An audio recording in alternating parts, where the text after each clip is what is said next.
They thought he was just an ordinary old farmer, so they trespassed onto his land and killed his loyal dog. But they had no idea that the man they considered weak was once a Marine sniper, and now he was back in his old form.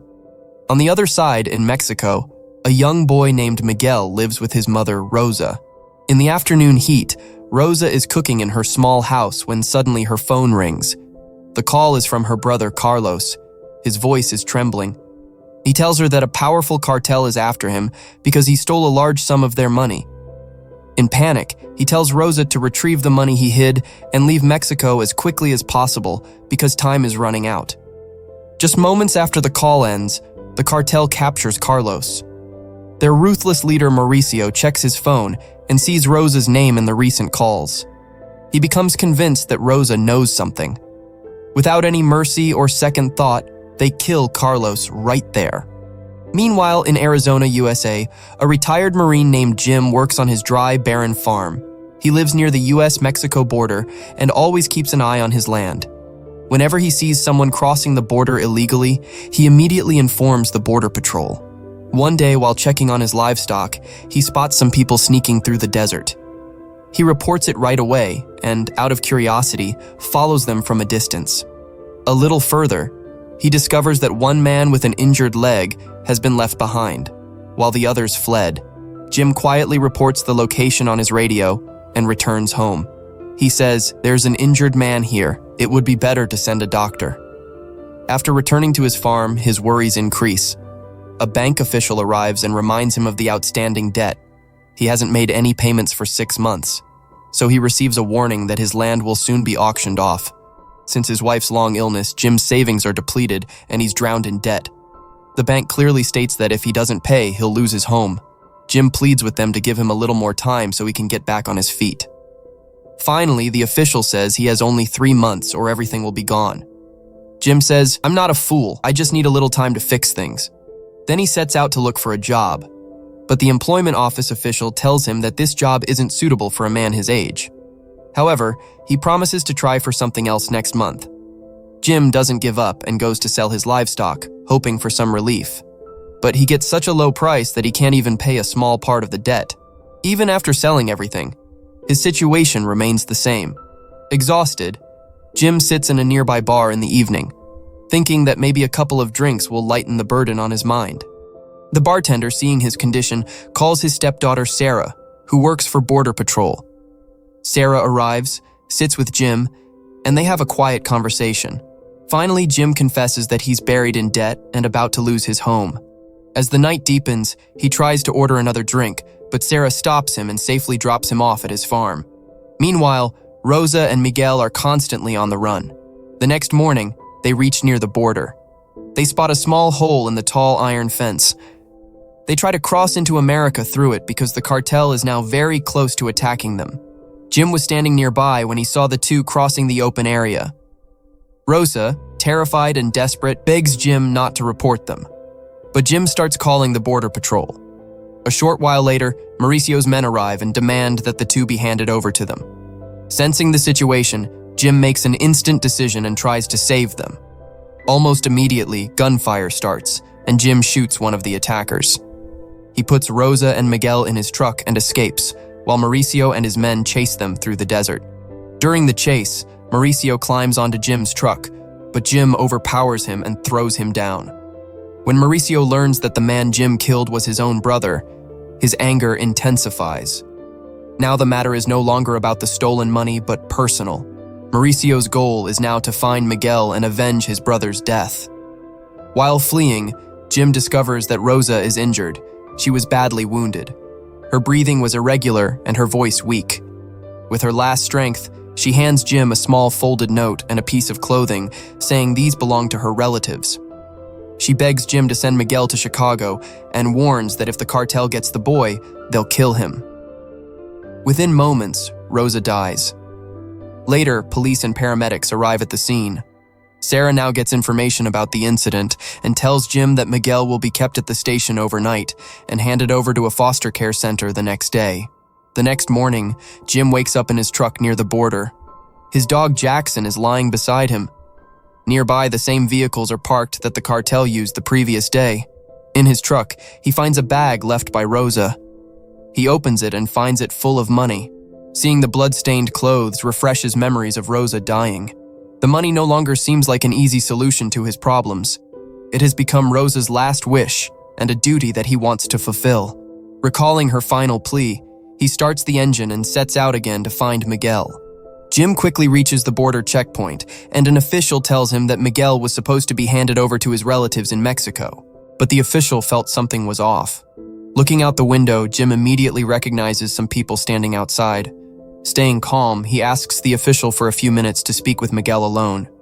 The official agrees and allows him inside. As soon as he enters the room, Jim quietly takes Miguel and slips out through a side door. Outside in the parking lot, Mauricio sees that Jim's truck with the boy has disappeared. Now he decides to enter the United States, track them down, and eliminate both. Returning to Arizona, Jim stops at his farm for a while. He gathers some clothes, weapons, and whatever little cash was left and prepares to leave. When he returns to his car, he finds Miguel is not there. The boy has left by another path. At the same time, Mauricio and his men begin crossing the border illegally. The border officials hesitate upon seeing them, then quickly recognize them as cartel supporters. Feeling their lives in danger, the official lets them pass without any fight. But Jim finds Miguel near the farm. He explains to him that if those people catch him, they'll kill him without mercy. Now both set off together toward Chicago. While driving, Jim tells Miguel, "Do what your mother said. I'll drop you off with your family in Chicago." But the boy remains silent. Jim thinks maybe Miguel doesn't understand him. Meanwhile, as soon as Mauricio enters America, he heads straight to Jim's farm. He enters the house, searches every room, and finds several credit card receipts and an old Marine Corps badge. Seeing this, he understands everything. Jim is no ordinary farmer, but a trained Marine, a very dangerous man. Mauricio picks up the badge and orders his men to burn the house. A short while later, the entire farm starts burning. In the meantime, Jim stops at a gas station. He fills the tank and gets a paper map of Chicago. The cartel alerts their network in America based on the credit card receipts. A little later, Jim calls Sarah. She tells him that the cartel burned his farm. Jim, angry, sits in the car and starts talking to himself. Then suddenly, Miguel responds clearly in English. Jim is shocked that the boy understood him from the beginning. Miguel says he doesn't want to stay here, and Jim says he's doing what's best for him. "We're going to Chicago to your family," Miguel snaps. "I don't even want to live in your stupid country."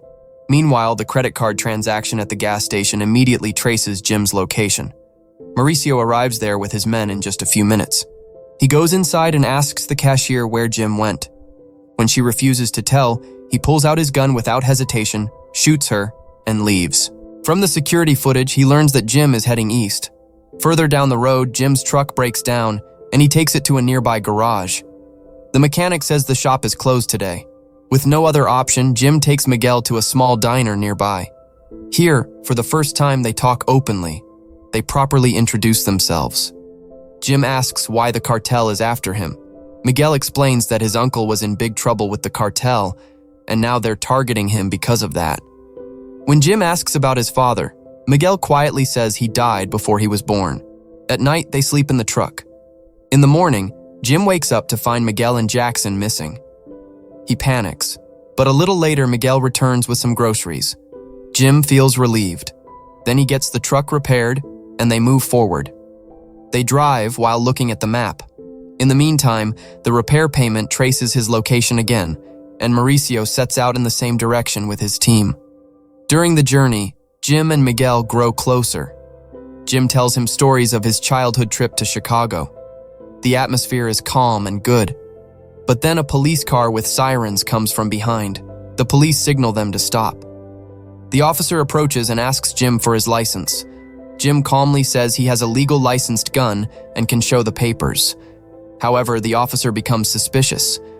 He takes Jim's gun and says he needs to question the boy in the vehicle too. Jim feels uneasy but cooperates and quietly follows the officer to the patrol car. As soon as Jim sits in the back, he notices the officer talking softly on his phone, as if giving information to someone and trying to ensure Jim doesn't hear. Now Jim clearly understands this is no ordinary traffic check. He's convinced the man is wasting time and probably connected to the cartel. Jim asks him, "How much money did you get for selling your badge?" The officer immediately pulls out his gun, but Jackson lunges at him. Jim jumps and subdues him, knocking the officer unconscious without hesitation. Then he runs back to the truck and escapes with Miguel before the cartel arrives. A while later, Mauricio and his men reach there. They find the officer half unconscious. When they ask where Jim went, he's in no condition to answer.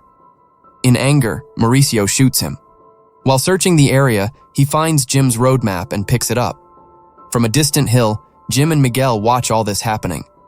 Miguel, scared, says he doesn't know what's going on or where they're going. Further ahead, Jim stops at a gun store and buys a new gun. He calls Sarah and learns that the man he killed was Mauricio's brother.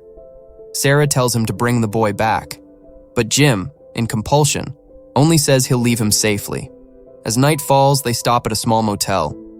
In the evening, they sit and talk, understanding each other better. Miguel says the first thing he'll do in Chicago is eat a hot dog. As the night deepens, Jim wakes up and takes Jackson out for fresh air.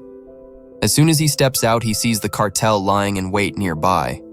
Jim quickly returns to the room, wakes Miguel, and makes a fake robbery call to the police to divert attention. Then he quietly takes Miguel out the window into the bushes. A little later, the cartel enters the room but doesn't find Jim. Mauricio yells in anger, "You killed my brother, I'll find you." Jim tells Miguel to wait in the truck. He's going to get Jackson. But when he returns, it's all over. Jackson, as always loyal, barks at Mauricio and tries to protect him. Mauricio fires without hesitation, and Jackson falls right there. Gunshots echo through the night. In the morning, Jim and Miguel bury the dog in a quiet spot nearby and place stones as a marker. But seeing the cash left there, Miguel angrily suspects Jim. "You were helping me just for the money." Jim sadly denies it, but Miguel walks away in anger. A little later, he regrets it and returns, and they reconcile. A while later, they stop at a small church. Miguel kneels and prays for his mother. Jim stands quietly behind him. The priest asks if the boy is his grandson. Jim softly replies, "No, his mother knew me. She made me promise to protect him." Then Jim calls Sarah and tells her everything. Sarah again explains that the situation is very dangerous and he should hand Miguel over to the authorities.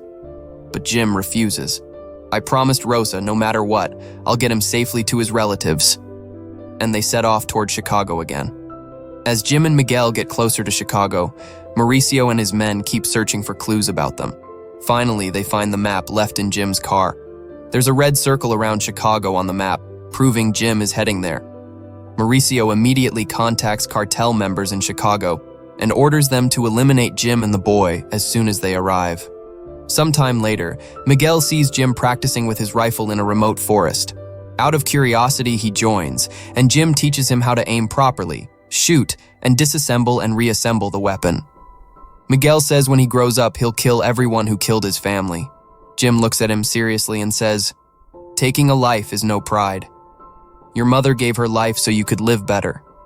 Don't turn it into revenge. Honor her." At night, they stop under an old bridge.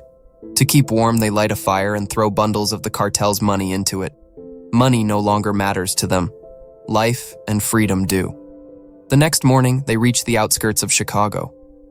On the way, Jim sees two suspicious men on an overpass watching their vehicle. He immediately senses danger and turns the car onto dirt roads. But the cartel's vehicles start chasing them. A while later, one car gets close and tries to block them. But Jim swerves the truck, and that car crashes into trees and flips. The truck's radiator starts failing, but Jim drives it to an open, barren area and stops. Using his military experience, he grabs the rifle, steadies his breath, and fires. The bullet hits the driver of the car Mauricio is in directly. The car goes out of control and crashes. 3 people get out, Mauricio and his 2 men. One of them fires at Jim. Jim grabs Miguel and runs toward an old abandoned farmhouse. They hide inside a dusty old shed. Jim positions himself near a broken window and tells Miguel, "If anything happens to me, escape through this glass." One cartel man advances toward them. Jim aims and shoots him down. Now 2 enemies remain. Jim tells Miguel to stay inside and fires into the air to distract. As soon as the enemy comes out, Jim quietly approaches and kills him too when the opportunity arises.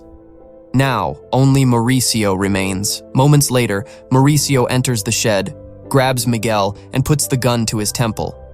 In anger, he orders Jim to drop his weapon. Jim slowly lowers the gun. Mauricio plays a trick. He hands the gun to Miguel and says, "Pull the trigger. Become a soldier today and kill your first man." But Miguel remembers the lesson Jim taught him. He had quietly emptied the magazine. When he pulls the trigger, the gun just clicks. Seeing this, Mauricio is shocked and tries to take it back. In that instant, Jim lunges, and a dangerous fight begins between them. They fall to the ground, hitting each other. During the fight, Miguel picks up the gun and aims at Mauricio. Mauricio doesn't beg. He smiles and provokes the boy to shoot. Jim sees pain and anger in Miguel's eyes and explains, "Don't do this. Don't carry this burden." He gently takes the gun from Miguel's hand and fires one shot. The bullet hits Mauricio in the stomach. As Jim raises the weapon to prepare, blood-soaked Mauricio pulls something from his pocket. The same Navy badge he stole from Jim's house. Jim takes it back and says, "Now decide or face it." Mauricio gathers his courage, raises the gun, and commits suicide. The gunshot echoes throughout the area. The danger is over. Jim and Miguel hit the road again. They reach the address left by Rosa. Miguel knocks on the door. His aunt and grandmother open it. Before Miguel can say goodbye, Jim quietly turns and walks away. He reaches the bus stop. Supporting his injured body, he boards the bus and sits by the window. He takes a long breath and closes his eyes. The fight was over. The promise was fulfilled. If you liked the video, please let us know in the comments and don't forget to subscribe to the channel.